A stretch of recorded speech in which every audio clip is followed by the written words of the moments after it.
안녕하십니까. 10월 20일에 찾아온 최지은 최장군의 정치본색. 오늘도 어김없이 여러분과 함께 하도록 하겠습니다. 오늘 아침 기온이 많이 쌀쌀해졌는데 감기들을 잘 조심하시고 오늘 함께 해주실 분 소개를 해드리도록 하겠습니다. 정주나요? 안정주나요? 특종주나요? CBS 특종전문기자 이정주 기자와 함께합니다. 안녕하십니까. 반갑습니다. 반갑습니다. 예. 네. 부담스럽습니다. 특종은 아니고 전화는 돌리고 옵니다. 어젯밤 늦게 저한테 오늘 이거 얘기 풀고 싶다고 저한테 카톡으로 공유해 주신 내용이 있는데 네. 궁금합니다. 어떤 내용일지 잠시 후에 들어보도록 하고 반야 심경에 맞춰서 춤추는 댄서입니다. 예, 하지만 본인의 종교는 개신교입니다. 강수영 변호사와 함께합니다. 안녕하십니까? 안녕하십니까, 강수영입니다. 네, 반갑습니다. 일주일 동안 잘 지내시고 지금 다시 찾아온 10월 20일 월요일입니다. 여러 가지 소식들이 많은데 빠르게 또 진행을 해보도록 하죠. 지난주 토요일에요. 캄보디아 당국, 그 사태 진짜 많이 심각해서 걱정 어린 시선으로 다들 뉴스를 지켜보셨을 텐데, 캄보디아에 구금이 돼 있다가 지난 토요일 국내로 64명이 송환이 됐습니다. 정부는 이 사태를 해결하기 위해서 TF도 만들고 또 민주당 몇몇 의원들은 직접 캄보디아에 가서 사태 해결을 위해 아주 노력을 했고 결실이 맺어졌는데, 이런 상황에서요, 이준석 대표가 본인의 페이스북에 또다시 이상한 글을 올렸습니다. 정말 어처구니 없는 글을 올려서 저희가 웬만하면 이준석 얘기를 안 하려고 했지만 이 부분은 좀 짚어야 될 것 같아서 짚어보도록 하겠습니다. 일단 화면으로 이준석 대표가 어떤 글을 남겼는지 같이 한번 보시죠. 화면이 준비가 돼 있군요. 지금 이렇게 글씨가 작아서 보일지 안 보일지 모르겠는데 제가 조금 요약을 해드리면요.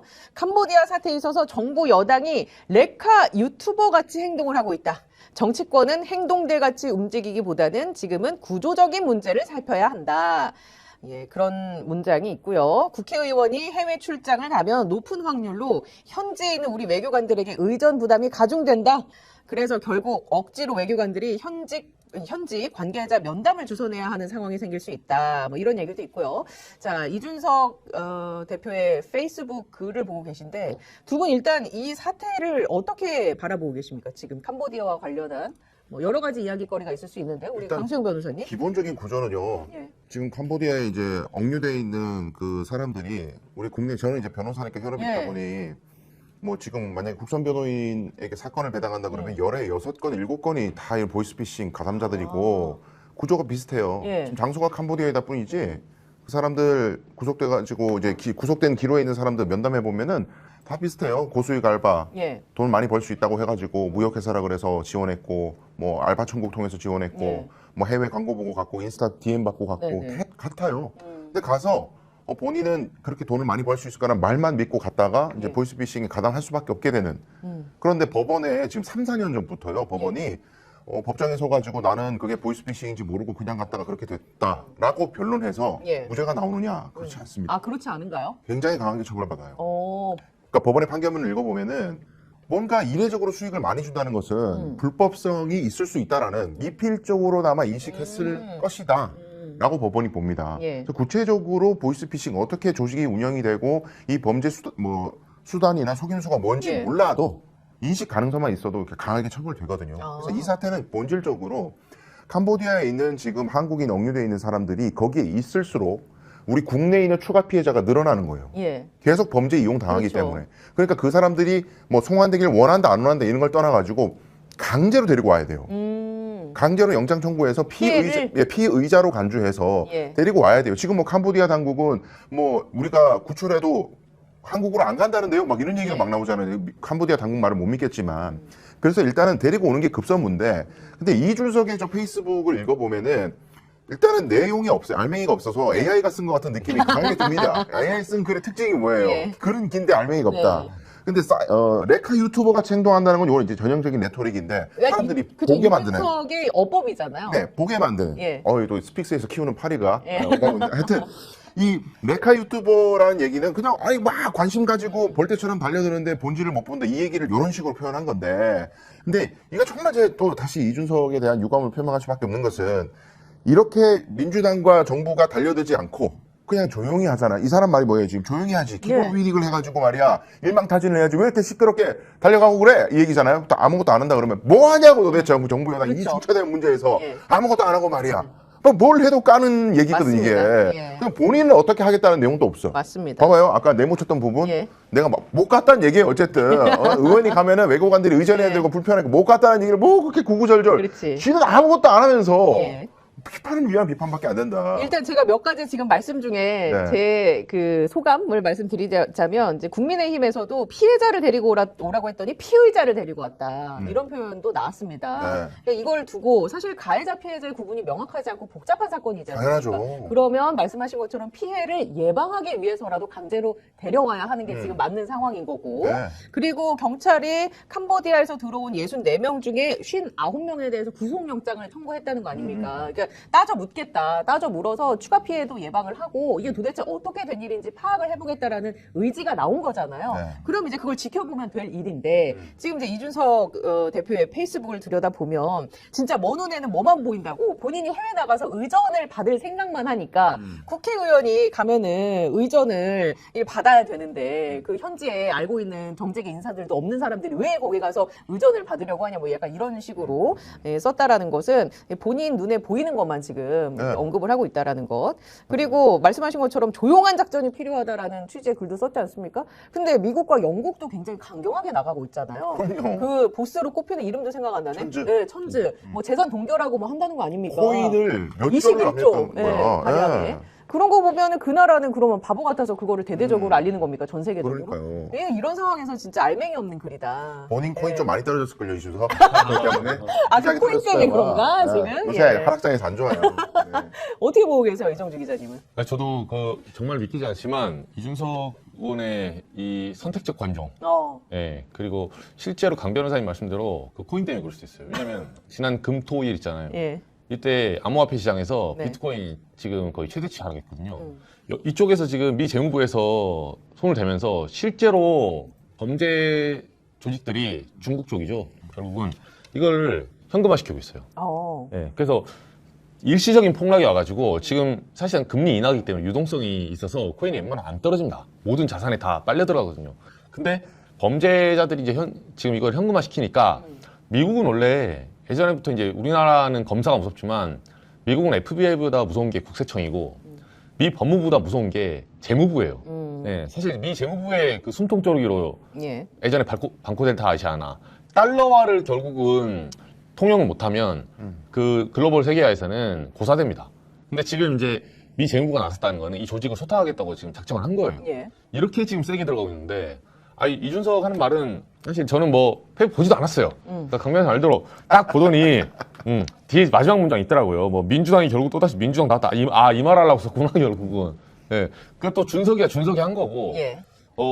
저는 개인적으로는 제일 이준석의 이중적 행태를 우리가 한 건 단건이 아니라 약간 시기열적으로 봐볼 필요가 있어요. 예. 뭐냐면 최근에 이준석 탄핵 문제 그리고 윤석열의 불법개헌 문제 있잖아요.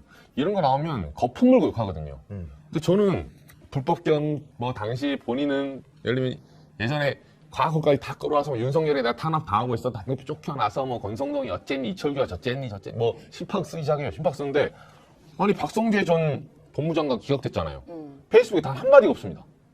그렇죠. 예. 이거는 심지어 기각 사유도 이 사람이 납득이 톱니바퀴처럼 결국은 상부의 지시를 받은 사람은 그 사람은 하나의 부품이기 때문에 무죄일 수도 있다. 이 소리 하는 거 아닙니까? 증거인멸 뭐 도주가 아니라 지금 사유를 그렇게 써놨어요. 그래서 그 판결이 문제가 됐던 거거든요. 지금. 위법성을 몰랐을 수 있다. 아, 법무부 그거는- 장관인데. 예. 그리고 다른 사건이 아니라 지금 예. 계엄 사건 아닙니까? 다른 위법이면 제가 형사 절차상 다른 위법이면 저 100번 양보해서 그럴 수 있어요.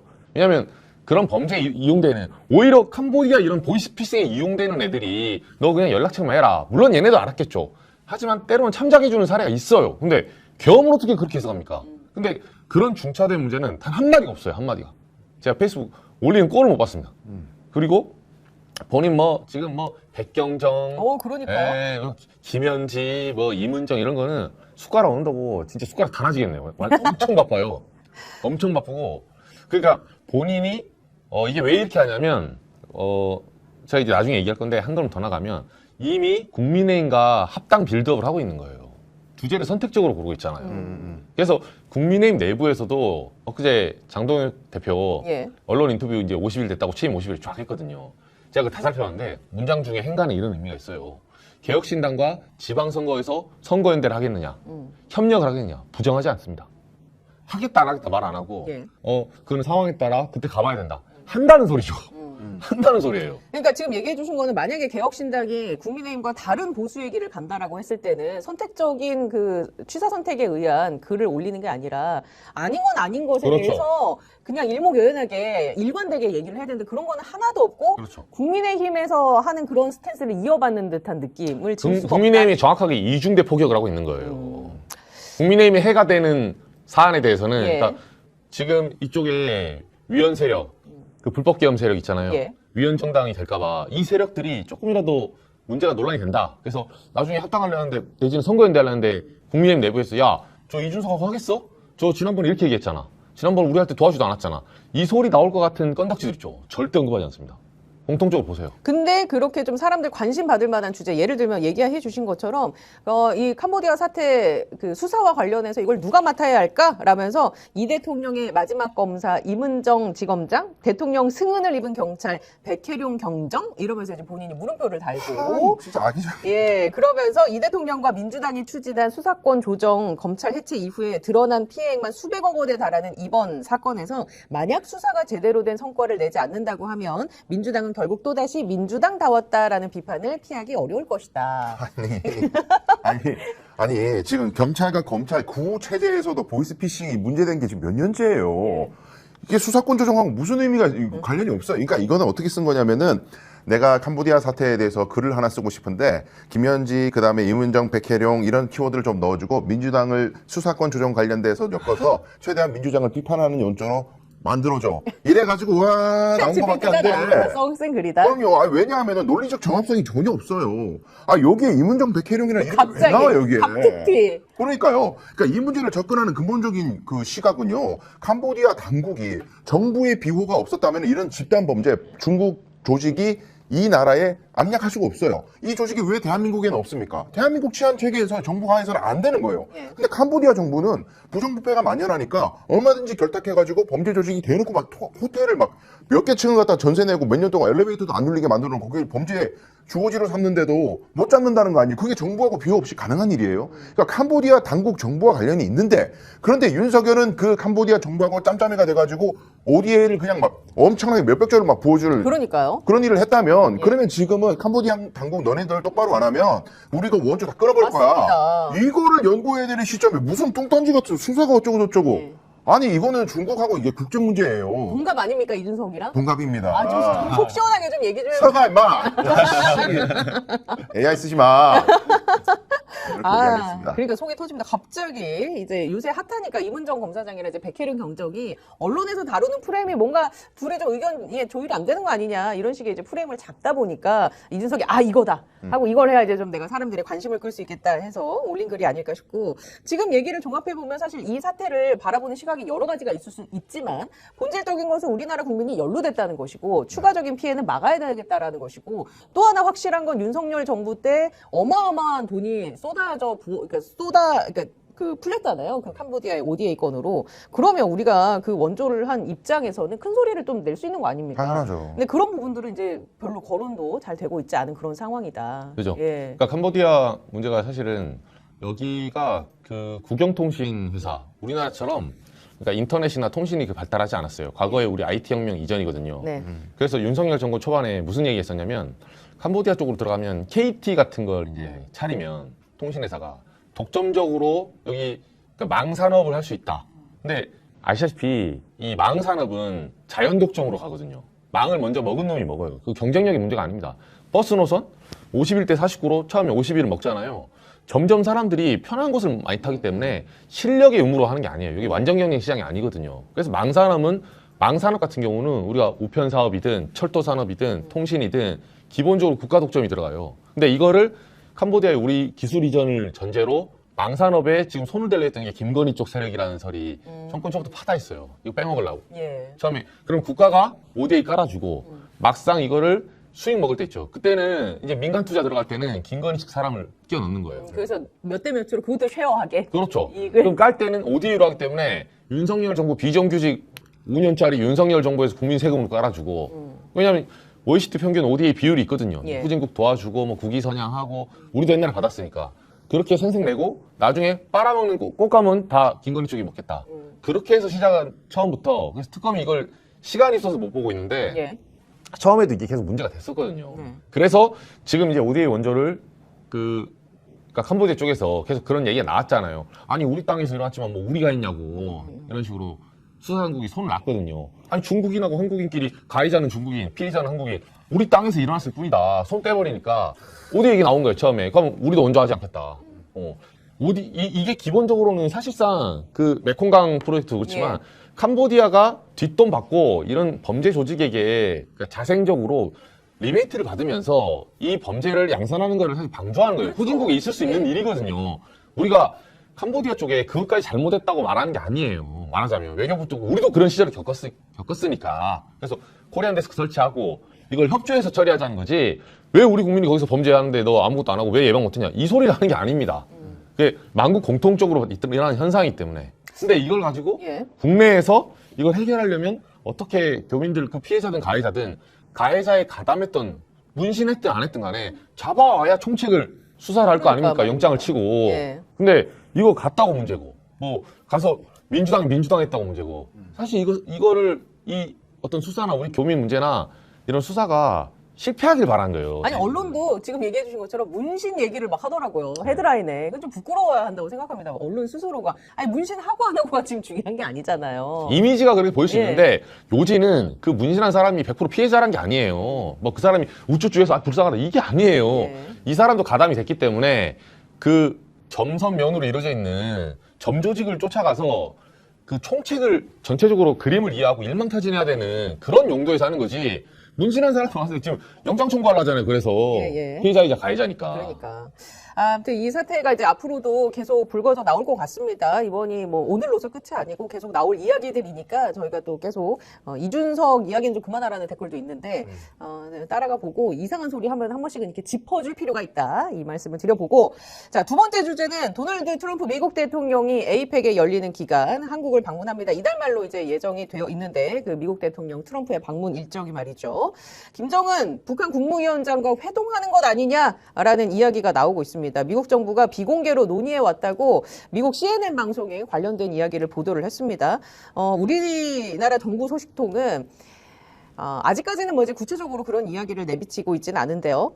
근데 이거를 회동이 열릴 것만 같은 그런 암시를 주는 일들이 있어서 몇 가지 소개를 해드리면 일단 판문점 특별 견학이라는 게 있는데요. 올해 5월부터 재개가 됐었습니다. 그런데 그 판문점 특별 견학이 에이펙 기간 동안 중단이 된다. 그러니까 그 판문점에서 만나는 거 아니겠느냐라는 이제 이야기도 나오고 있고 CNN의 경우에는 그 임진각 근처에 있는 카페를 임대를 했다고 합니다. 전세를 내서 계약금까지 입금을 한 다음에 다른 매체에는 예약을 받지 말아라. 라는 얘기를 했다고 해서 또 그러면 트럼프랑 김정은이 혹시 만나는 거 아니냐라는 추측이 나오고 있는데 어떻게 보십니까, 두 분은? 그럴 수 있고요. 지금 시기상으로 미국 트럼프는 중동 전쟁을 자기가 끝냈다고 막 예. 자랑하기 시작했습니다. 8개 전쟁인가를 본인이 끝냈는데. 3,000년 만에 자기가 예. 전쟁을 끝냈다 이런 얘기를 하고 다니고 자기의 염원이었던 이제 노벨 평화상이 올해는 좌절됐지만은 내년을 위해서 이제 빌드업을 열심히 하고 있는 거고요. 예. 그러니까 자기의 명예 문제가 아니고 단순히 그건 미국의 패권, 중국과 미국 사이의 패권 전쟁에서 자기가 승리한 다음에 위대한 지도자로서의 공인을 받고 싶어하는 거거든요. 그게 그래야 이제 공화당 정권이 계속 이어질 수 있는 하나의 이데올로기가 만들어지는 거예요. 트럼피즘이라는. 예. 그런데 그런 상황에서 지금 중국과의 패권 다툼 갈수록 심해지고 관세 전쟁은 갈수록 격화되고 있는 상황에서 주가 막 폭락했다 올라갔다 난리잖아요 지금. 네네. 근데 이런 상황에서 중국을 견제할 수 있는 중요한 키 중 하나가 레버리지 중 하나가 이제 북한이라는 거죠. 원래 북한은 중국에 전적으로 경제적으로 의존하고 있는 그런 관계인데 또 러시아에 막 파병을 하고 이래서 북중러가 이제 세트로 묶이는 미국의 패권에 저항하는 듯한 그런 모습인데 여기에 미국이 싹 가가지고 야 너네들 핵무기 폐기 안 해도 돼. 그냥 가지고 있는 거 그대로 홀드만 해. 그럼 우리가 경제 제재 좀 풀어줄게. 예. 너네들 ICBM 그 대륙간 탄도미사일 안 만들어가지고 미국 본토 공격만 할 가능성만 없애도 우리는 충분히 너네들 풀어줄 수 있어. 예. 그러니까 내 말 들어 이제 중국한테는 너 얻을 거 별로 없어. 기름 명품 받아가지고 너네들 경제가 사냐? 우리가 제재를 풀어줘야 살지. 이제부터 나 따라와. 그래서 중국과의 관계는 약간 멀어지게 만들고 미국이 북한을 통해 가지고 중국, 러시아를 견제하는 전진 기지로 삼는다. 이게 네. 지금 트럼프 구상인 것 같아요. 그러니까 자기 입장에서는 너무 하고 싶은 그림이긴 한데 문제는 이제 김정은이라는 그렇죠. 변수가 예. 이거 뭐 본인보다 더 망나니 같은 인간이라 예. 너무 복잡하잖아요. 이 사람이 이 구도가. 근데 자기는 컨트롤할 수 있다. 그렇게 과신하는 것 같아요. 예, 김정은을. 그렇죠. 자기는 전 세계에서 김정은과 만나서 대화해서 풀 수 있는 존재는 나밖에 없다. 예. 이 인류 중에 그런 과신을 하고 있으니까 본인은 강하게 하고 싶어 할 겁니다.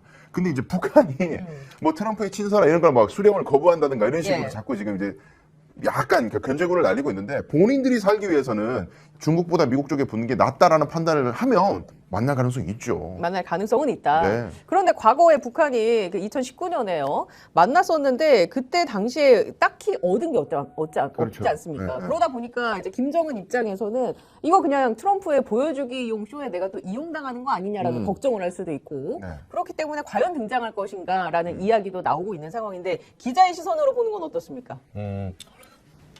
현재 전반적인 분위기가, 그러니까 일단 그 기사가 나온 맥락은 아예 틀린 추세는 아닌 것 같아요. 근데 이제 취재를 해보면 크게 한 두 가지 정도 분위기인데, 일단 대내 지금 지지율을 보면 트럼프가 그 경제정책 지지율이 지금 2년 두 번째 임기 중에 최하가 났어요. 42%. 그러니까 지금 셧다운, 뭐 물가, 미국 난리죠, 요새. 연준, 예. 뭐 이런 문제들이 아직 해결이 안 됐기 때문에 경기 전망이 계속 지금 둔화되고 있거든요. 근데 미국이 내년에 중간 선거가 있어요. 트럼프 입장에서는 내년에 중간 선거를 져버리면 사실 지금 마가를 통해서 본인 세력을 유지하고 있거든요. 우리나라랑 비슷해요. 극우파들 뭐 몇 명 이렇게 끼고 지금 하고 있는데, 중간 선거 지면 사실상 트럼프도 탄핵에서 자유로울 수가 없습니다. 네. 이번에 뭐 그 별거 아니면 주 방위군 뭐 독립해서 뭐 데리고 와서 어쩌고저쩌고 하는 게 계엄 비슷한 냄새를 살짝 보여줬거든요. 네. 여러 원인이 나오고 있어요. 네. 미국 내에서도. 법원에서 그걸 막았죠. 미국 법원에서. 네, 그리고 이제 엊그제 계속 미국에서는 뭐 왕은 없다. 네, 노킹스 계속 이런 어떤 시위가 일어나고 있잖아요. 그러다 보니까 패턴상으로 오면 트럼프가 사실 이제 트럼프가 임기 초반이거든요. 근데 이 부분이 관세 협상 문제도 우방국들의 우리 뭐 일본 등등 해서 민심을 많이 잃었어요. 네, 우방국은 사실은 군사적인 우방국들이 많거든요. 우리나라와 일본은 미군이 주둔한 나라 아닙니까? 어떻게 보면.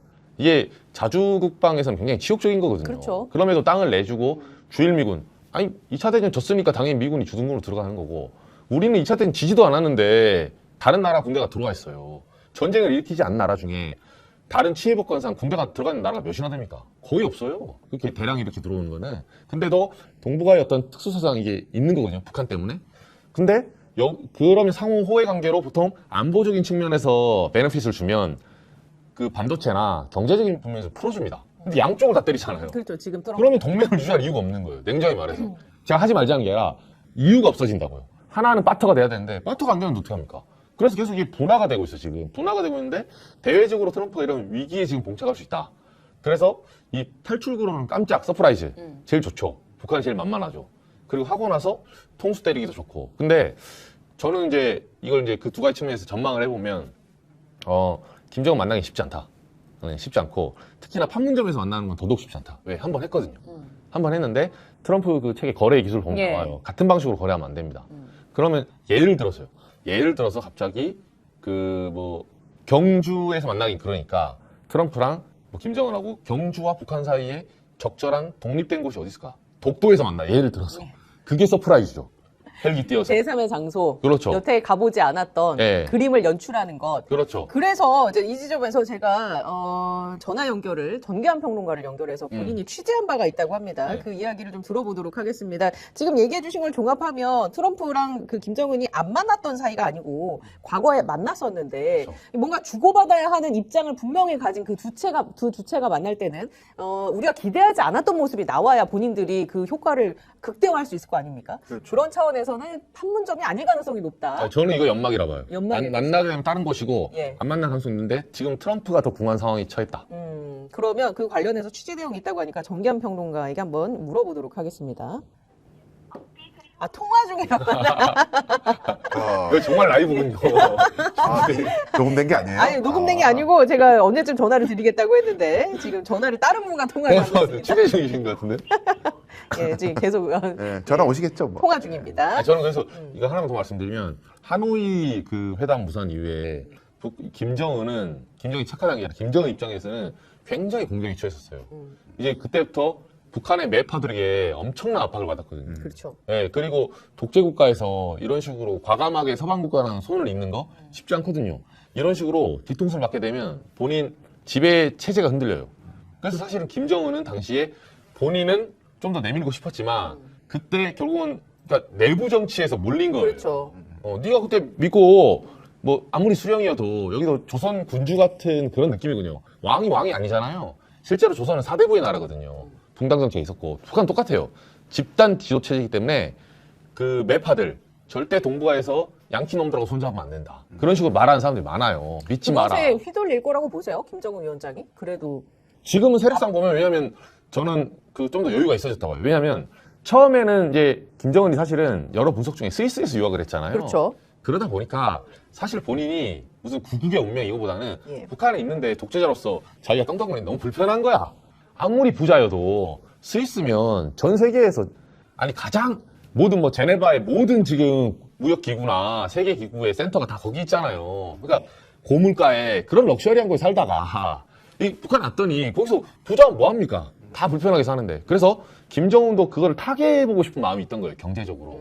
근데 뒤통수를 맞는 바람에 본인 입장에서는 그 어떻게 보면 아 내가 그냥 나이브했구나.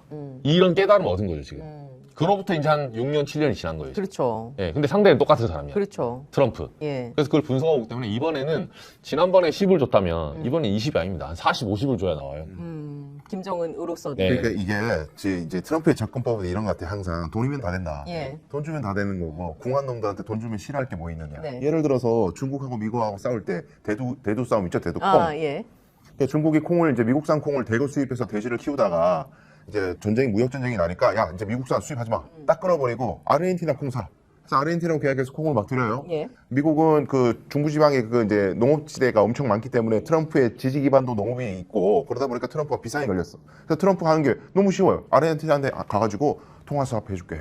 딸리 많이 줄 테니까 네. 중국하고 너무 친하게 지내지 마. 그래서 예외적으로 아르헨티나가 그렇죠. 통화 서프를 그러니까요. 네. 그러니까 트럼프 생각에 야 달러 준다는데 싫어하는 놈이 어딨어. 다 내 말 듣지 뭐 이렇게 쉽게 생각하는데 그 아르헨티나 대통령도 최소한 아 우리나라 경제가 너무 어렵고 이러니까 야 이거 달러 준다는데 이걸 통해서 우리가 다시 일어날 수만 있다면은 중국하고 손잡는 것보다 미국하고 손잡는 게 더 좋겠는데 이런 계산이 되잖아요. 근데 김정은은 인민들을 살린다는 공적 의식이 없는 인간이야. 뭐 오로지 나의 안전만 도모되면 상관없는 사람이기 때문에 지금도 말씀하신 매파에 의해서 내가 숙청당하지 않을까 혹시 그런 고민만 하기 때문에 트럼프가 그런 아르헨티나식 접근법으로 내가 달러 많이 줄 테니까 내가 뭐 해줄 테니까 너 우리하고 같이 친하게 지낼래? 김정은이 원하는 건 나를 보호해줘 나를 나의 정권 나의 경제적 지위 그러니까 이 계산이 잘 안 맞다는 거죠. 카다피의 경우도 네. 미국에 의해서 숙청을 당하지 않았습니까? 네. 그러니까 그런 사례를 보니까 김정은 입장에서는 이게 내가 마음을 열어서 미국과 대화를 했는데 내가 또 어떤 세력에 의해서 숙청당할 수도 있지 않을까라는 네. 그런 두려움이 계속 있을 것 같아요. 그렇죠. 예. 네. 그래서 안전을 계속 요구를 하겠지만 네. 또 그 트럼프 입장에서는 안전보다는 뭔가 돈으로 해결하려고 하는 모습을 네. 보일 수도 있고 네. 서로 이제 원하고 원하지 않는 게 다를 수가 있다. 그렇죠. 어렵죠. 그래서 예, 어려운 부분이 있다. 이제 전화를 한 번 더 해보고, 예, 시도를 해보고, 예, 마무리를 하겠습니다. 통화 중에. 어떤 분과 이렇게 통화를 하시는지 모르겠는데, 예, 아무튼 전화 연결을 할 거라고 얘기를 드렸는데, 예, 지금 통화 중에 있습니다. 자, 그래서 이제 에이펙은 이제 코앞으로 다가오고 있는데, 제가 또 중간중간 관련된 소식을 전해드리도록 하고요. 다음 주제는 우리 이정주 기자가 준비한 소식입니다. 네. 사실 장동혁 국민의힘 대표가 전당대회 기간에 뭐라고 얘기를 했냐면, 당원 게시판 의혹 있죠. 이게 작년에 불거졌던 사건입니다. 네. 예, 이 의혹을 처리를 하겠다. 그러면서 최근에 어떤 발언을 했냐면요. 해당 행위자를 엄정 조치하겠다라는 이야기를 남겼습니다. 그럼 해당 행위자가 누구인가? 우리가 다 아는 그 사람인가? 약간 그런 생각도 하게 되면서 네. 정주나요, 안정주나요, 특종주나요? 우리 이정주 기자님의 취재 풀어주시죠. 네. 요 사건은 이제 그 혹시 예전에 있었던 거라서 이제 네. 또 모르는 분들을 제가 네. 짤막하게 한 30초 요약해드리면 간단해요. 간단한데 그 국민의힘에 그 한동훈 대표와 그 당시 대표였죠. 작년 이제 2024년 11월경입니다. 이제 사건이 이제 4월부터 쭉 일어났는데 한동훈 대표와 한동훈 대표의 뭐 딸, 부인. 부인, 장인, 장모, 뭐 모친 이런 이름으로 그런 이름으로 아이고. 제가 쓴 건 아닌데 네. 그 익명 게시판에 제가 네. 들어간 건 아니에요.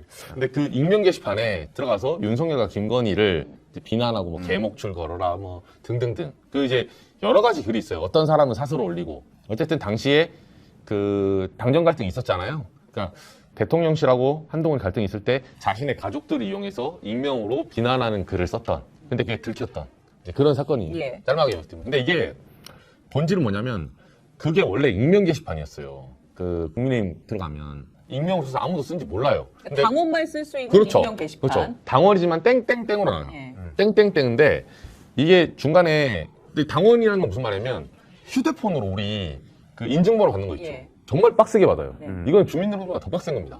실시간으로 받고 들어가기 때문에 이거는 나중에 이걸 만약에 그 뚫었다. 그럼 정보통신망법 위반으로 또 걸려요.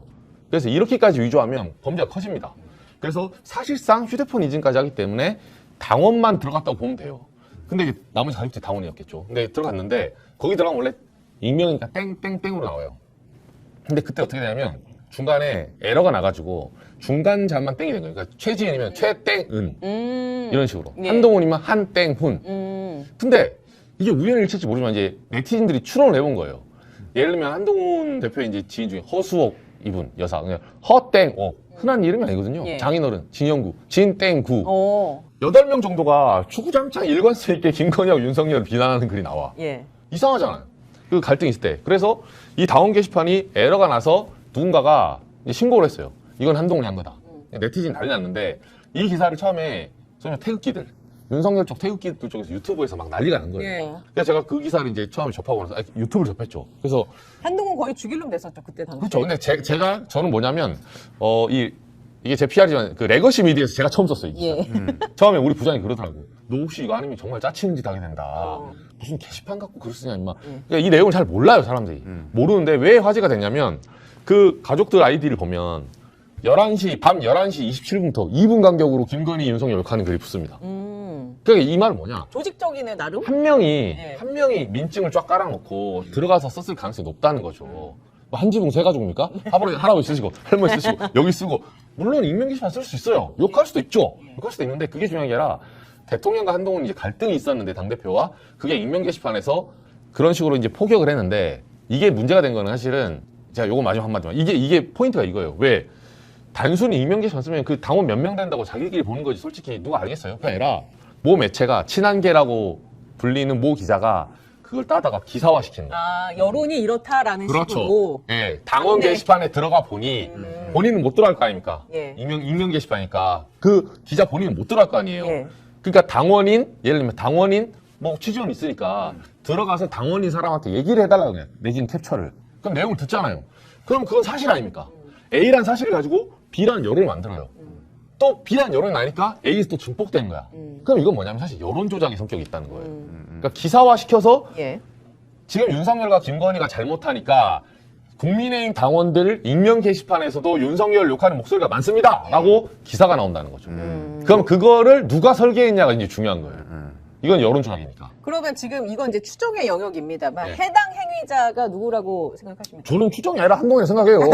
네. 한동훈이다? 네, 한동훈. 한결같이 그렇게 말씀하셨습니다. 네. 예, 예, 예. 그리고 저는 이번에 당무원사 위원회 얘기했는데 제가 왜 취재라고 기사를 썼냐면 저는 딴 거보다는 그때 사무총장 당시에 이제 서범수 사무총장 통화를 했거든요. 통화를 한 다음에 그럼 간단하잖아요. 그 익명에 땡땡땡 욕한 게 한동훈 전 대표의 가족이 맞냐 아니냐만 확인해 주면 돼요.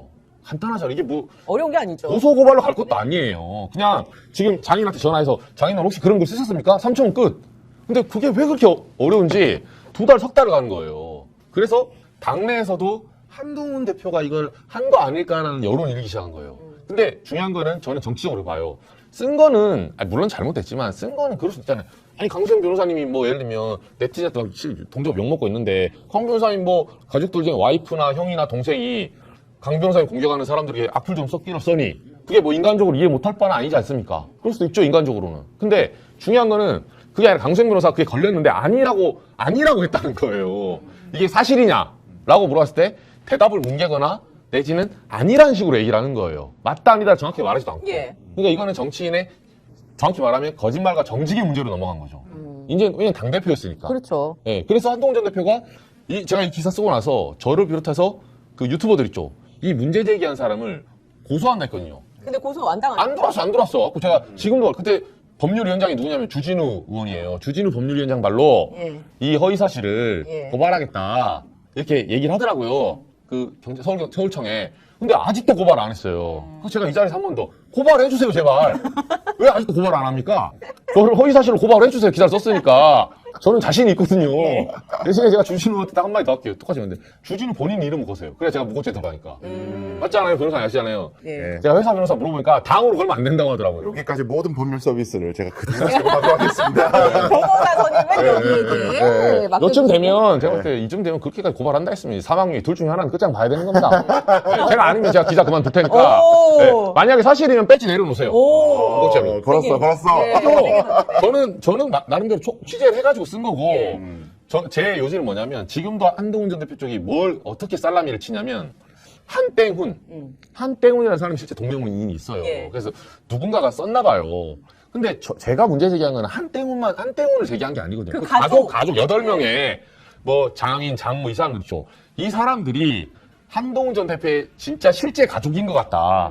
본인이 썼는지 안 썼는지 모르죠. 제가 안 봤으니까. 그래서 예를 들면 알바를 고용해서 한 명이 썼든 한동훈 뭐 친인척 중에 누구 한 명이 시간 남은 사람이 밤 11시에 나머지 거 짝해서 썼든 대리에 썼든 그건 모르겠어요. 본질은 뭐냐면 실명이 아닌 사람이 대리에 썼든 아무튼 익명에 들어가서 썼다는 거예요. 그게 한동훈 전 대표의 가족일 가능성이 높다. 가능성이 높다가 아니라 저는 맞다고 봐요. 제 취재 결과는. 예. 한동훈 전 대표의 가족이 가족 명의로 썼다는 거죠.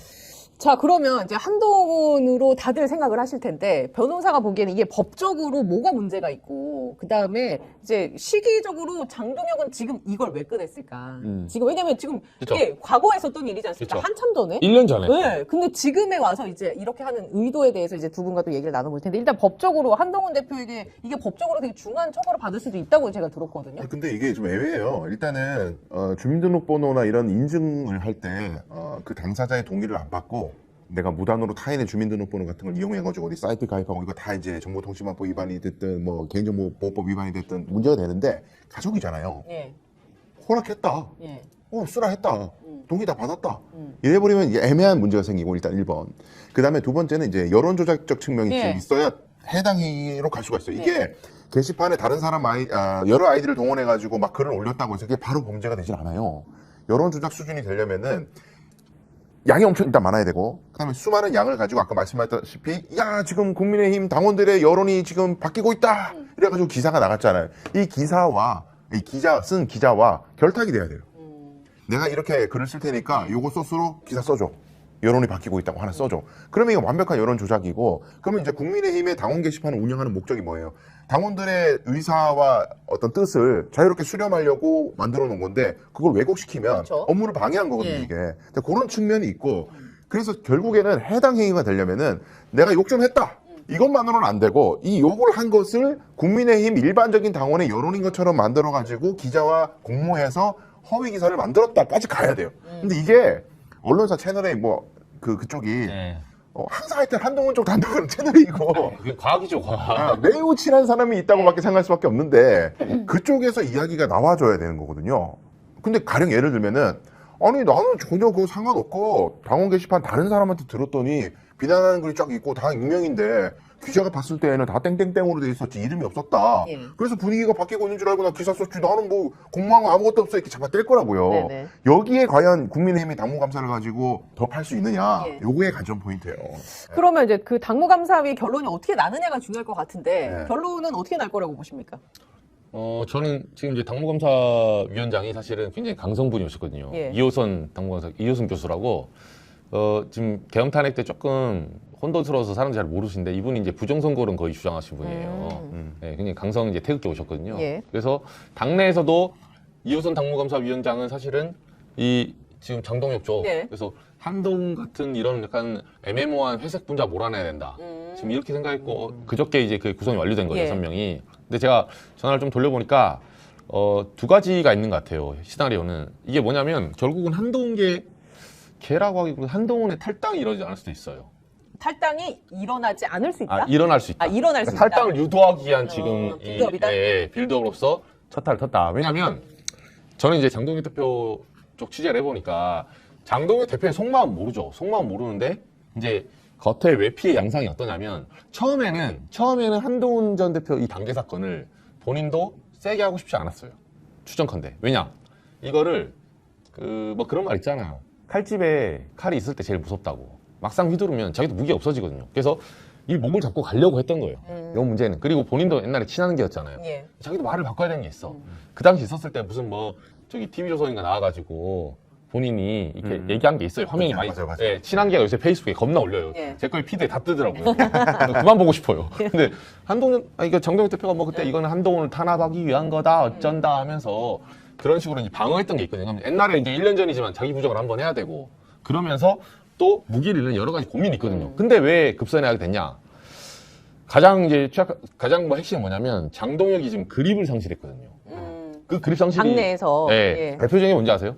9월 달에 저기 7만 명 모였다는 대구 집회 있죠. 아, 거기에서. 그리고 이제 9월 말에 예. 지난달 말에 그 마지막으로 서울에서 했잖아요. 제가 2번 다 갔다 왔잖아요. 여기서는 뭐 15만 명인데 15,000명도 안 됐어요, 진짜로. 예, 그런 처참한. 그래서 올해 10월에 지금 국감 시작하면서 10월에 장례 집회 한 번 더 한다는데 쏙 들어갔어요. 지금. 예. 그 지금 밑바닥 나와버린 거예요. 그러니까 이제 당내 그립감도 잡아야 되고 지방 그 선거가 내년에 있지 않습니까? 그러니까 그 사전에 한동훈 문제는 좀 깔끔하게 마무리를 져야겠다라는 생각을 한 걸까요? 그러니까 그게 연결돼 있는 거예요. 네. 그러니까 자기가 당대표로서 내년 지방선거에서 공천권을 행사해야 되고 공천권 행사는 곧 자기 세력화를 의미하는데 근데 지금 말씀하셨다시피 손현보라든지 정강훈을 배제하고 자기만의 독자적인 영향력을 만들려고 하니까 잘 안 되고 있다. 근데 여기서 이 지금 나오는 게요. 윤석열 면회가는 것도 그렇고 그렇죠. 여기 지금 한동훈 축출 시도하는 것도 그렇고 전부 다 맥락이 같아요. 사상 검증을 당하고 있는 거예요, 이 사람이. 너는 옛날에 친한 게였고 조금 이상했는데 좀 바뀌었다고 해서 일단은 내가 시원하게 얘기하니까 뽑았는데 나는 너가 항상 의심스러워. 이런 의심의 눈초리가 있단 말이에요. 너 왜 면회 안 가? 약속해놓고. 야, 너 이거 당무감사 철저하게 하겠다 그러고 왜 안 해? 이상한데? 대표 되고 나니까 좀 생각 바뀌었어? 뭐 이렇게 의심을 받고 있으니까 안 되겠다. 해야 되겠다. 하겠다네는. 그러니까 지금 자기가 이게 새로운 시도하는 게 아니라 다 본인이 대표되는 과정에서 그 그구들에게 환심을 살 때 했던 얘기들을 실천하는 거예요. 청구서가 날라오고 있는 거예요. 그러니까요. 근데 여기서는 이 사람 생각에 내가 사람이 많이 모이고 내 이름을 걸고 진짜 집회에서 새가 커졌으면은 아, 우리 당이 살기 위해서는 이제 내랑과는 단절해야 되고 이렇게 갔겠지만 본인이 새를 모아보니까 안 돼요. 그러면 어쩔 수 없이 어떻게 해요? 구구한테 다시 가야 돼요. 그러니까 지금 본인이 한 수 접고 자기가 과거에 대표될 때 기대했던 그 세력에게 다시 구애를 하고 있는 예. 그런 그림으로 봐야 되는 거죠. 아, 그러면 이제 윤석열 면회 얘기는 잠시 뒤에 하도록 하고 이제 이 지점에서 제가 끝으로 이 한동훈 당원 게시판 사건과 관련해서 궁금한 건 탈당으로도 이어질 가능성이 높다라고 적으셨는데 한동훈의 미래는 어떻게 되는 겁니까 그러면? 유튜버입니까? 변호사 하는 거죠. 아, 변호사 못하겠다. 속물 안 해봐서. 예, 한동훈 그죠? 유튜브? 돌돌이 하고. 네. 근데 제가 보니까 영피프티? 재능 있으시더라고. 그 길로 가세요. 그 길로 가. 치킨 배달하고 네, 그러니까 그런 걸로? 치킨 배달도 그냥 하면 이슈가 안 되거든요. 예. 옷을 잘 입어야 돼요. 배달원이 뭐 배달원의 TPO가 아니라 예.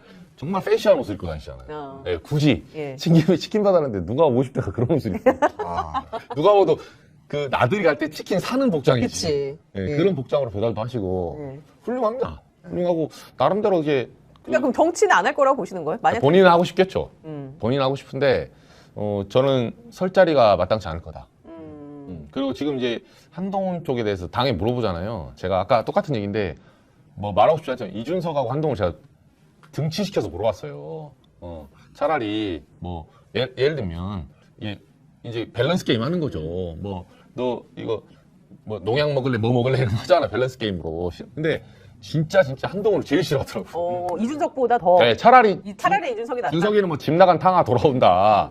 그래서 당에서도 약간 꼴보기가 싫다는 거지. 이 모양새나 반성하고 어떻게 회초리 맞고 들어오면 손을 잡아보려고 하는 거예요. 아이 뭐 우리 어차피 같은 식구였는데. 근데 이제 한동훈은 그런 수준도 예, 아니고. 그 수준 아예 벗어나는. 그럼 뭐 이제 그냥 정치를 하기도 그렇고 본인이 하고 싶다고 해도 할 수 있는 게 아니잖아요, 정치는. 뭐 그러면 정치에서도 멀어지고 결국 유튜버의 길밖에 없는 거네요. 그러니까 한동훈의 미래? 제가 굉장히 사랑하는 동생 오창석 작가처럼 살면 돼요. 얼마나 시원시원하게 막 욕도 하고 10원짜리 욕도 하니까 돈 얼마나 많이 벌어. 아니 본인도 오창석 지금 기분 나빠할 것 같은데 아니, 지금. 나는 정말 너무 좋아요. 나는 오창석 작가가 대한민국에서 제일 좋아. 근데 오창석 작가처럼 예. 시원한 화법으로 정치인으로서의 굴레를 벗어버리고 윤석열에게 당했던 거 풀잖아요. 예. 어마어마하지 이거는. 그냥 그 길밖에 제가 봤을 때는 없고, 물론 다음 대권 주자로 여전히 여론조사에 자꾸 들어가잖아요. 예. 그런 상황에서 본인이 쉽게 마음 접지는 않겠죠. 네. 근데 신당을 창당해가지고 본인이 대권 주자가 돼서 중심이 되는 세력화가 되느냐를 끊임없이 간을 보고 있는데, 신당은 많을 것 같아요, 그 한동훈이. 그러니까 자기가 정치 인생을 계속 가고자 한다면 신당밖에 답이 없다. 제가 보기에는. 그렇죠. 예, 신당 외에는 국민의힘에서 뭐 다시 네. 떠올릴 텐데 안 된다. 근데 신당 창당이라는 게 쉽지 않죠. 처음에 안철수 같은 사람이 정치인으로 등장했을 정도의 파괴력과 신선함이 있어야 되는데 네. 과연 있느냐? 과연 보수 진영 안에서 예. 있겠느냐? 없다는 거죠. 그렇죠. 사실 세력이 같이 따라가줘야 되는데 그럼요. 세력도 미미하고. 무조건 5명 이상 나가야 네. 선거 전에 그렇죠. 예, 뭐라도 해볼 예, 만한. 보조금을 받을 수 있는데 그것 때문에 이준석도 그 사건 난 거 아닙니까? 명태균 5명 채우려고 예. 그 마지막 한 명이 중요하거든요. 근데 그 한동훈 전 대표가 그러니까 이제 앉아서 죽냐 서서 죽냐 이 차이라고 모 취재원이 말하더라고요. 이제 선택의 기로 했는데 기록이 왔는데 막상 친한계 요새 하는 거 보면 말이 그렇지. 아이 정치 세계 냉정합니다. 힘 없어지면 따라가지도 않아요. 그렇죠. 맞아요. 그리고 언제부터 그 사람들이 뭐 한동훈하고 그렇게 네, 막역했습니까? 예, 놀았고 언제부터 그렇게 친한계가 뭐 무슨 같이 연대인데요. 그래서 그러니까요. 돌돌이 연대요? 같이 그 돌돌이하고 언제 한번 시간 나시면 스픽스에도 출연해 주시면 저희가 한동훈 대표. 예, 기꺼이 인터뷰를 네. 해드리겠습니다. 저는 같이 돌돌이를 할 의향도 있습니다. 아, 예. 네. 제가 많이 해야 되거든요. 요새 CBS 나오시던데 여기도 나오세요. 그러니까 나와주십시오. 저희 질문기자 안 나오더라고요. 그래요? 네, 또 사람 봐가면서 간 보면서 저는 나오면 단계는 얘기 안 할게요. 네, 단계는 주진우한테 얘기할 테니까 법률위원장 법률위원장 담당이잖아요. 왜 고소를 안 하냐? 왜 고발 안 하냐고. 고발장은 따로 있으니까 네. 아직도 고발 안 하고 제가 마지막으로 작년에 고발했는데 어떻게 면피하냐면 제가 하도 이렇게 조지니까 예. 모 보좌관이 이제 연락이 왔어요. 주진우 쪽.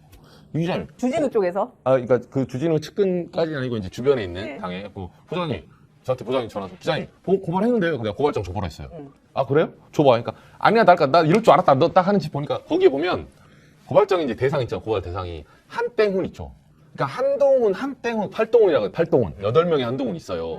그걸 안 썼다고 고발한 거야. 제가 그래서 이 사람들하고 말을 끝까지 들어봐야 되는 인간들이에요. 좀 넉넉히 있잖아요? 어떻게 하면 살라미로 빠져나가려고. 저는 그 좋은데, 저는 팔동훈이 맞는지 아닌지 잘 몰라요. 잘 모르는데, 제가 문제 제기한 거는 장해찬이 말한 대로 온 가족 드루킹. 그렇죠. 온 가족이 지금 가족을 동원해서 익명 게시판에 여론을 만들려고. 실명이 아니고 다른 사람들도 예. 그게 문제가 됐으니까 그거를 이렇게 통으로 요 본질을 온 가족을 엮어서 고발해달라 했는데 그거 쏙 빼고 팔떡만 고발해놓고 언론에다가는 그때 보도를 뿌리고 우리 고발했다 이렇게 또 뻥치더라고. 또 뻥쳐요. 네. 그러니까 어쨌든 지금 이제 주진우 의원이 방송을 보시면 의원직을 걸고 그리고 이정주 기자 본인의 들어오세요. 기자직을 네. 건다고 했으니까 네. 들어와. 제가 지금 기자 그만둘 테니까 주진우 의원님도 의원 그만두세요. 예. 네. 너무 바라던 반대. 이기는 편 우리 편 아니고 나는 이정주 기자님 편. 예. 근데 이제 장동혁이 윤석열 면회 간 얘기 네. 이제 지난 주말에부터 이제 계속 나오고 있습니다. 이게 면회를 간 거를 두고도 이야기가 내부에서도 설왕설래하는 것 같아요. 일단 뭐 김계리 변호사 플러스 이제 그쪽 세력에서 하는 얘기가 또 다른 것 같고 어떻습니까 지금 상황이? 그러니까 뭐 전화해서 좀 돌려보니까 예. 사실 장동혁 대표의 이 지금 면회 간 거 그러니까 이게 뭐라고 설명해야죠? 이 미지근한 물이랄까? 차지도 뜨거지도 않은 물이에요. 그러니까 좀 이상하지 않아요? 저는 기자로서 정치부 기자로서 뭐가 두 가지가 궁금했는데 첫 번째는 면회를 갔다 왔잖아요. 근데 왜 지금 갔죠? 바빠 죽겠네. 아니 왜 태풍이 오고 있는데 여기다 왜 호박씨를 심고 있어요? 태풍 가고 나서 안전할 때 밭을 갈면 되잖아요. 근데 비닐하우스 지금 해봤자 태풍 올라오면 다 날아가거든요. 그러니까 날아가고 싶은 이슈에 그 타이밍을 잡은 것 같아요.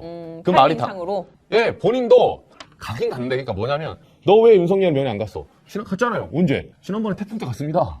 그래서 가는 명분은 챙기고 사실상 이슈는 안 되게 가장 바쁠 때 간 거예요. 지금 국감 도중에 의원들이 난리 나가지고 네네. 상호관세 문제 있지 법사위 돌아가고 있는데 무슨 지금 태풍 가서 그리고 국민의힘 자기들 말 잘하잖아요. 김현지 지금 부속실장 예. 그 나오라고 운영위에서 그 난리를 부르고 있는데 이통의 장동혁이 윤석열 면회 갈 일 있습니까?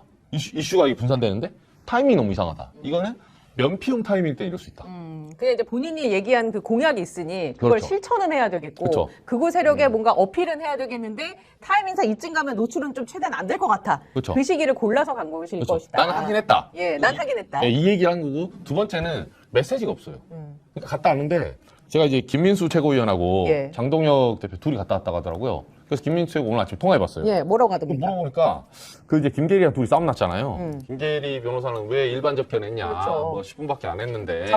잡범이랑 섞여서 그게 예, 무슨 의미가 예, 있느냐. 예. 제가 개인적으로는 김계리 변호사가 제대로 본 겁니다. 아, 근데 저는 이게 궁금한 게 이게 김계리 변호사의 의견일까? 아니면 윤석열이 이런 메시지를 김계리한테 전달할 윤석열의 전달하는 의견이죠. 것인가? 예. 이게 궁금하더라고요. 윤석열의 의견. 아마 이제 윤석열이 장동혁이 와서 만나긴 했는데 아니 두 분 성대모사 안 되시죠? 자식이 이제 왔어? 이 자식이 지금 뭐 특별 접견 아니고 일반 접견으로 왔어? 이러면서 이런 불만들을 김계리 변호사에게 쏟아낸 건 아닐까? 그거죠. 라는 게 저의 추측입니다. 예. 아니 일반 접견을 하게 되면은 접견 대기실에서 예. 대기를 해야 되고 네. 그러면 다른 놈들 접견 예정돼 있는 놈들하고 같이 앉아 있어야 되니까 어디 나를 순서 기다려야 되니까. 그런 상황이 만들어 특별 접견 딱 다른 방 공간 딱 하면 분리돼 가지고 가는데 그러니까 그 일반 접견이라는 게 왜 네. 우리 영화에서 보면 유리막으로 구멍 뚫려 있는 거기다 손대고 서로 막 이렇게 약간 안부를 그거죠, 묻고 하는 그거죠. 그게 일반 접견이라는 거죠. 그러니까 원래 접견은 다 일반 접견이고 그 접견을 하기 전에 대기실이 있어요. 대기실. 네. 그러니까 수용방에서 대기실에 앉아 있다가 네. 그동안이 뭐 몇 번 들어와요. 뭐 2번 방 가세요. 뭐 이런 식으로 대기실에 300명 가거든. 네, 네. 그래서 심지어 이제 접견을 되게 원하는 이유가 진짜 변호사하고 할 얘기 있어서 접견 신청하기보다는 그 대기실에 앉아가지고 노가리 깔라고 네. 변호사한테 제발 좀 와주세요. 이런 사람도 많아요. 그 대기실 우왕좌왕하는 곳에 예. 윤석열도 있게 한 것이 불경스럽다 이런 얘기를 지금 그렇죠. 계기가 시장바닥에 왜 놔뒀냐. 김계리가 하는 거고 성진호 변호사는 저 기가 찬 이야기를 하던데 아니 특별 접견을 계속 관철해가지고 민주당이 그걸 반대하게 만들고 교정당국도 못하게 거부할 거 아니에요. 지금 구치소장 바뀌고 안 그래도 지금 접견 가지고 네. 특혜 의혹이 많은데 당연히 불어댈 거 아니에요. 그럼 불어대게 만들어가지고 인권 탄압 프레임으로 갔어야 됐다. 왜 정무적으로 그렇게 못 가고 멍청하게 일반 접견을 가가지고 말이야 바보같이 지금 정무적인 판단을 하게 하는 주변 참모들 정리해야 된다. 뭐 이런 얘기를 하더라고 이게. 아니 국민들은 지금 그 사람이 여전히 내란 수계 피고인임에도 불구하고 그렇죠. 특혜를 받는 걸 분노하고 네. 앉았는데 이걸 가지고 이용해가지고 어떻게 하면 더 지지자들의 분노를 쌓아가지고 더 이걸 구구의 에너지원으로 삼을까 이걸 짱구를 돌리고 있다는 이 현실이 법조인이 게다가 이러고 있다는 게 너무 짜증나는 거예요 이게. 아니 그러면 장동혁 같은 사람이 지금 와가지고 특별조건 개수 신청해서 그 더 일이 커질 거 아니에요. 몰래 쓱 가는 게 아니라 그렇죠. 쟁점이 되면은 예. 또 왜 또 국민의 내란을 극복을 못하고 뭐 이렇게 될 거 아니에요. 그 당대표로서는 당대표가 되는 과정에서야 그거 코인을 땡겨 쓸 수 있지만 되고 나서는 그것만 가지고는 당 장악이 안 되는데 자기 땅에는 정무적 판단을 한 거예요. 네. 양다리 걸친 거지 그러니까 극우도 챙기고 네. 그 약간 합리적 네. 모습도 챙기고 근데 이 김계리 송진우 이런 사람들은 내가 더 주목받아야 오로지 돼. 윤석열. 내가 더 주목받아야 네. 돼. 내가 더 인기 끌어야 돼. 나 좋아요 많이 받아야 되기 때문에 더 극단적으로. 그러니까 이게 국민의힘은 태생적으로 이제 거의 볼모로 잡혔고 얘네들끼리의 내부 싸움 때문에 쭉 가라앉는 형국을 갔을 거예요. 갑자기 궁금해진 게 김계리가 입당을 해서 선거에 나간다고 하진 않을까? 내년 지방선거든 아니면 그 다음 총선이든? 입당 한이 많이 하다가 네. 한번 혼났잖아요. 근데 하고 싶어 하죠. 하고 싶어 하고, 제가 봤을 때는 그 정확하게 강변에서 보신 거예요. 사실은 이게 이제 정치부 기자의 음모론 촉으로 한 지하 3층까지 들어가면 뭐냐면 윤석열 진짜 불쌍한 사람이에요. 그 뭐냐면 갑자기요? 본인은 예. 본인은 진짜 불쌍하게 예. 그 주변 참모들한테까지 이용당하고 털리기만 할 뿐이지 지금 김계리랑 장동혁이 뭐 하냐면 자기네 힘들 싸우고 하는 거예요. 그러니까 윤석열한테 관심이 없어. 네. 윤석열이 접견하니 별로 관심 없어요. 윤석열이 접견을 가지고 장동혁과 자기 김계리가 정치하고 본인 있다. 정치를 하고 있는 거예요. 그냥 순전하게. 아니 이제 윤석열은 그 감옥에서 성경 말씀 읽으면서 열심히 잘 버텨내고 있다. 뭐 장동혁이 그런 취지 얘기하잖아. 이상하지 않아요, 근데? 예. 저는 그건 장동혁이 하고 싶은 말이거든. 음. 성경 말씀은 생각해보세요. 윤석열 10편만 읽는 거 아니었어요? 그러니까 윤석열 계엄 전에 예. 성경 말한 거 한번 보셨어요? 기억 남는 거 있어요? 생전 성경 안 보던 놈이 완전 사쿠라예요. 네, 이번에 들어가서 갑자기 편지에 하나님 말씀 예. 심지어 계엄 선포문 이후에 직후에도 성경 단 한 마디도 안 합니다. 성간 얘기할 때도. 근데 갑자기 분리하니까 편지 뭐 그때 속옷 안 10편을 읽고 있다. 네. 뭐 그게 누가 끼워준 거죠. 본인도 힘들 거야. 성경? 먹는 거예요? 이렇게 물어보니까. 성경은 무슨 곡인데요? 이런 식으로 무슨 성경 무슨 술인데요? 예. 몇 도짜리 이런 식으로 물어보고 싶을 거예요. 본인도 관심이 없거든요, 별로. 그런 근데 이제- 코스프레 하려니까 얼마나 힘들겠습니까? 네, 근데 장동혁이 자기 생각을 써준 거예요. 자기 생각을. 그렇습니다. 성경으로 단단하게 이런 식으로. 예. 아무튼 뭐 이런 상황이고 이제 뭐 하나 이제 제가 요새 열받는 것 중에 하나가 이제 사법개혁과 관련된 거거든요. 이 아이템을 이제 다루지 못해서 좀 아쉽습니다만 뭐 이 이슈는 단기간에 끝날 이슈가 아니기 때문에 제가 뭐 다음번에 하도록 하고 근데 그러니까 두 분께 여쭤보고 싶어요. 지금 이 재판부 플러스 사법개혁에 대해서 어떤 생각을 갖고 계신지 한마디씩만 좀 들어보고자 합니다. 일단 강 변호사님. 사법개혁의 가장 중차대한 동기는요, 뭐 복수나 뭐 감정적 문제가 아니라 사법부 신뢰 회복이에요. 이 신뢰 회복이 안 되면 나라가 정말로 엉망진창이 된단 말이에요. 법원이 법대로 판단할 거라는 신뢰가 있어야 일반 시민들이 마음 놓고 살 수가 있어요. 예. 근데 법대로 하질 않고 말로는 법과 양심대로 한다는데 법과 양심과 정치적 이익에 따라서 판결한다. 이렇게 이해되고 있고 혹은 술자리의 향응을 바탕으로 내가 판단한다. 취기현. 뭐 이런 식으로 오해가 생기면 오해라고 제가 완곡하게 표현해 주겠습니다. 법원을 위해서. 자, 그런데 이런 의혹이 해소가 안 된 채로 계속 이렇게 갔다가는 국민들이 지금 한 번 상책에 입은 신뢰가 적어도 60% 가까이 되는 국민들은 불신을 한단 말이에요. 이 사태에서는. 이걸 해소를 안 하고 그냥 뭉개면서 상권 분립이 있는데 왜 간섭하냐. 이렇게 뭉개면은 회복이 안 돼요. 이 신뢰가. 이 국가가 전체적으로 이제 법원은 어떤 판결을 하든 저 다 어디서 돈 먹었을 거야. 저 어디서 정치인하고 짬짬이 됐을 거야. 이런 나라에서 어떻게 살아요, 일반 시민들이. 그러니까 말입니다. 그러니까 이거는 본인들이 억울한 일이 있다 하더라도 일단 재판에서 배제된 상태에서 이걸 해결하려고 노력을 해야 되는데 이거 배제한다는 말만 꺼내도 왜 상권 분립이 돼 간섭해?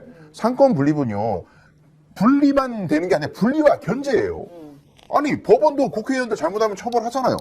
법원이 잘못하면 국회의원도 물어야 되는 거예요. 국민들을 대신해서. 그러니까 진짜 이 법원이 잘못했을 때 어떻게 책임을 물을 수 있는지가 지금 가시적으로 당장 할 수 있는 게 없다고 생각이 드니까 그러니까요. 너무 힘이 듭니다. 그러니까 내년 지방선거 앞두고 이걸 또 극단적으로 뭐 대법관들 정년 한꺼번에 확 낮춰갖고 다 내보낸다든가 뭐 재판부를 강제로 바꿔가지고 어떻게 한다는 이 모든 것들이 아이고 그렇게 하는 거 속은 시원한데 중도층이 어떻게 볼까 이러고 앉았어 민주당이 또.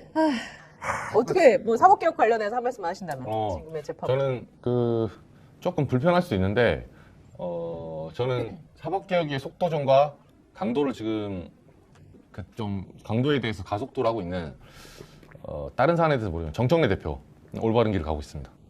조금 급하다고 보여줬는데 제가 곰곰이 한 번 더 취재하면서 여러 군데 탐구를 해봤거든요. 타진해보니까 어떤 말이 있었냐면 지금 조희대 대법원장 국감 출석시켜서 뭐 인사말하고 이런 식으로 이거 가지고도 이 난리잖아요. 그러면서도 박성재 전 장관 굉장히 기각되고 있습니다. 수원 3인방 때문에. 그러니까 이 사람들 만약에 내년 넘어가잖아요. 뭐 조용한 개혁, 천천한 개혁 이러실 것 같아요. 만약에 이게 나중에 안정되고 선거 한번 치르고 뭐 다른 이슈가 또 뜨겠죠. 그럼 야 내란 탄핵 다 옛날 이슈 아니냐 이미 끝난 거 아니냐 분명히 그 프레임 들고 나옵니다. 사법개혁이라는 게 정말 어떻게 보면 우리 사회에는 가슴 아픈 기억이에요. 왜냐 어떻게 보면 집으로 보면 엄마 아빠를 아이들이 믿었던 거예요. 그러니까 부모님도 싸우고 뭐 형제 오형제끼리 막 싸우고 하면 마지막 심판자가 누굽니까? 엄마 아빠 대가족에서 할아버지. 근데 예를 들면 제가 예를 들어볼게요. 지금 엄마 아빠가 알코올 중독이 된 거예요. 그럼 아이들은 누굴 믿고 살아야 됩니까? 그렇다고 해서 부모가 다 옳은 건 아니잖아요. 때로는 아이들 입장에서 그러니까 보호를 받는 입장에서는 우리가 법대로 하면 우리 사회에서 저 끝판왕이 누구냐면 대법원이에요. 법대로 하자 이러면 경찰, 검찰 소송하고 1심, 2심 하면 대법원장한테 가거든요. 그러면 그 끝단에서는 사회 안정성을 위해서 우리가 인정을 하는 거예요. 어드미트를 해주는 거죠. 그러니까 그게 옳든 그르든 간에 여기서 끝내야 된다. 그래서 보통 거기 수용을 합니다. 그게 옳아서 수용하는 게 아니에요. 근데 그 프로세스가 우리 해방 이후에 건국이후에 한 60년, 70년 이어왔거든요. 근데 지금 그게 흔들리는 거예요. 아까 강 변호사 말씀대로 신뢰를 상실했기 때문에 이거를 사람들이 착각하는데 저는 지금도 그래 말해요. 이거를 이재명 대통령에게 갑자기 대선 전에 불리한 판결을 내렸다. 또는 민주당에게 공격을 했다. 그래서 하자는 게 아닙니다. 전혀 네버 그렇게 생각하지 않아요. 저는 설사 그 피의자가 윤석열이었어도 예전에 말씀드렸는데 선거법으로 제1위 야당 주자를 설사 선거법 위반했다고 대법원이 한 달 전에 끼어들어서 파기환송 낸다? 있을 수 없는 일이에요. 민주국가에서. 그래서 그 후보가 누가 됐든 간에 이건 이재명하고 민주당 아무 상관이 없어요. 법치를 세워야 되는 거고 맞습니다. 그 해당 사항이 아무리 나쁜 놈이어도 이런 식으로 개입해서 이렇게 빠르게 절차를 위반한다? 이건 바로 잡아야 돼요. 그래서 사법개혁은 반드시 속전속결로 끝냈으면 좋겠다. 이런 의견 주신 분들이 있습니다. 이 시대 참 변호사 강수영, 이 시대 참 기자 이정주, 이 시대 참 미모 최지은 이런 댓글이 있어서 더불어서 참 미모가 제일 부럽군요. 우리는 참 미모라고 절대 안 해주잖아요. 들어본 적이 없습니다. 일생 동안. 참 기자 식상합니다 이제. 많이 들어봤나 봐 그래도. 아니 그러니까 더 좋은 말이 있으니까 기자도 뭐 감지덕지한데 열심히 한 주 동안 또 취재해 주시기 바랍니다.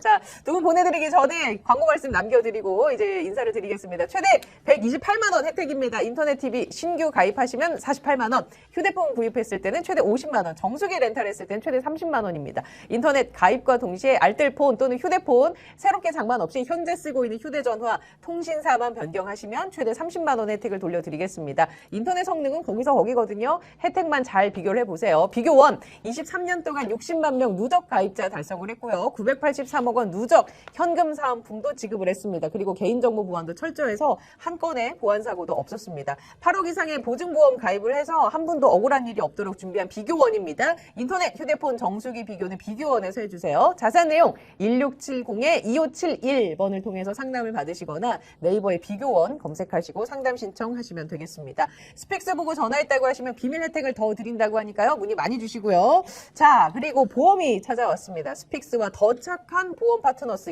우리 시청자분들을 위해서 자신있게 준비를 했습니다. 자동차 보험, 운전자 보험 최저가, 최적의 상품으로 안내를 해드리고 있습니다. 스픽스가 추천하는 자동차, 운전자 보험, 비교가 꼭 필요한 분야가 바로 자동차 보험이죠.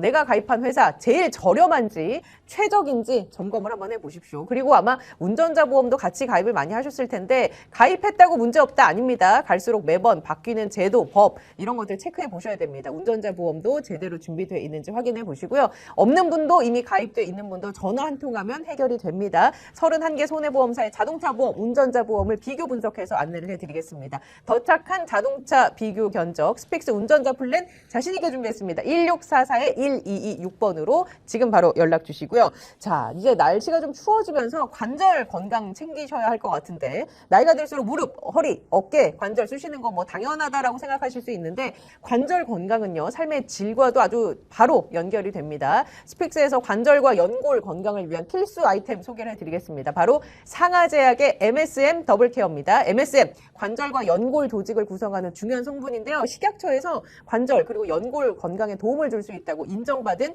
기능성 원료입니다. 특히 이 제품 특별한 이유, 관절과 연골 건강에 도움을 주는 MSM과 함께 비타민 D, 뼈 건강에 필수적이잖아요. 이걸 하나를 다 담았습니다. 말 그대로 관절 건강을 위해 더블 케어를 할 수 있는 거죠. 하나만 구매하셔도 넉넉한 3개월분을 가져가실 수가 있습니다. 오늘 1+1 구성으로 총 6개월분을 준비했습니다. 6개월분 단돈 가격 59,900원입니다. 수량이 많지는 않으니까 서둘러서 주문해 주시기 바랍니다. 자, 오늘 정치본색 여기까지 하고 인사드리겠습니다. 두 분 고생 많으셨고요. 시청해 주신 여러분 고맙습니다. 고맙습니다.